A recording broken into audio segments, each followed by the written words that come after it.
आमचा कॅमेरा म्हणतोय आमची जिरली बा आता. भावाला 2-3 टपाटप पोच सांगितले आणि तयारी केली. मग राम राम मंडळी. वडपाचची गाडी होती 2ची. जाऊ द्या, आता पहिल्यापासून ऐका आमची कथा. आज आलती मला इंस्टाग्राम वरून एक भावाची ऑर्डर साखरपुड्याची. कैलास भाऊ घरी होता. म्हणलं चल जाऊन 1-2 तासाचं काम आहे, रिटर्न होऊन काय. ज्यांची ऑर्डर होती त्यांनी सांगितलं आता शेंडी पर्यंत थांबा तुम्ही, मग तिथून आपण जाऊ सोबत. कारण आम्हाला माहित नाही कुठे काय त्या नेट काय नाही तिकडे. पण आम्ही पार पोहोचलो होतो कळसुबाईच्या मागच्या डोंगराच्या साईडनं. पण आम्हाला काय ते भेटले नाही भाऊ. चालतोय दनादन. आम्ही अशा ठिकाणी जिथं नेटवर्क नाही आणि आम्ही रस्ता सध्या विसरल्याची ह्याच्यात आहे. ज्याची ऑर्डर आहे त्यातच फोन लागत नाही.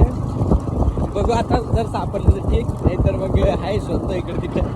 तर असं झालंय आमच्या सोबत. तेवढ्यात पुढे आलून काय शोलेची टाकी मी कूद जाऊंगा गावाला.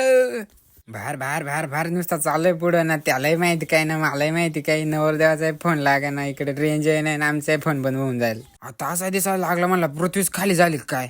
थोडा पुढे गेला, थोडी जिवंत माणसं दिसली. म्हणलं आता काही नाही दिसतील पुढे, चला म्हणलं विचारी जाऊ.